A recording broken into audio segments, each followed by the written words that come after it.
ही सिमला मिरचीची भाजी आहे. त्याला कोणी पिठलं म्हणतात, कोणी भाजी म्हणतात. याची रेसिपी मी तुम्हाला दाखवत आहे.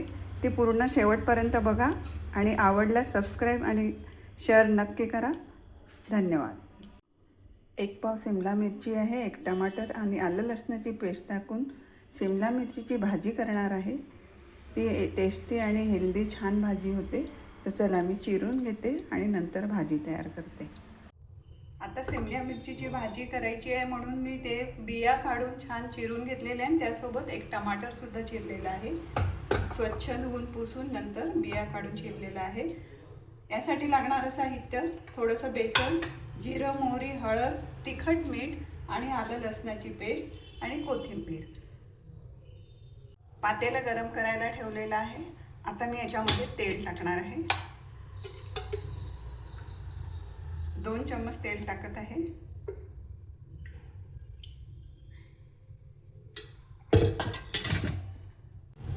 तेल तापलेलं आहे. यात टाकत आहे मोहरी,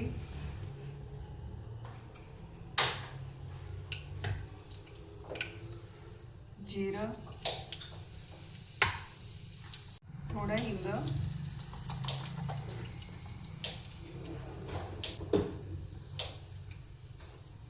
त्यासोबत आलं लसणाची पेस्ट.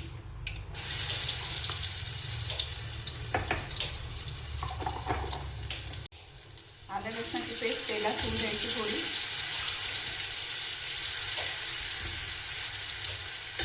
आलं लसणाची पेस्ट तेलात झालेली आहे. मस्तपैकी वास येत आहे, सुगंध येत आहे अद्रक आणि लसणाचा, कोथिंबीरचा. आणि आता टाकत आहे मिरच्या आणि टमाटर. शिमला मिरच्या चिरलेल्या होत्या. याची प्रत्येक बी जी आहे ती पूर्ण निघालेली पाहिजे चिरताना.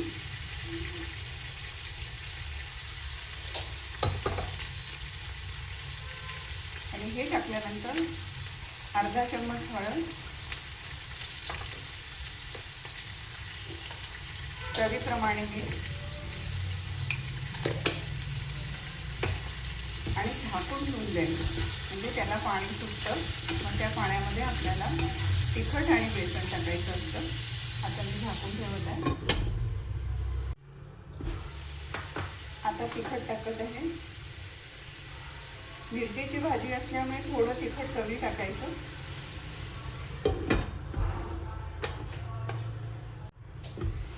टमाटर आणि मीठ टाकल्यामुळे याला पाणी सुटलेलं आहे.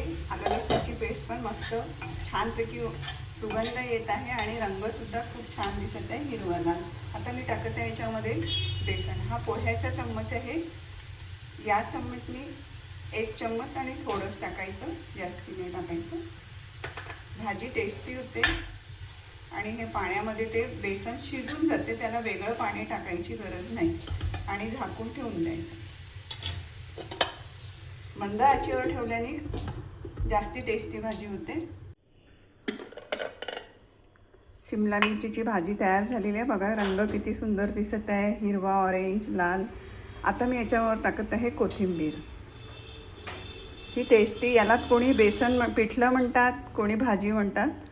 आलं लसणाची पेस्ट टाकल्यामुळे याच्यामध्ये चव एकदम छान येते आणि छानपैकी टेस्टी आणि गरमागरम खायला एकदम उत्तम.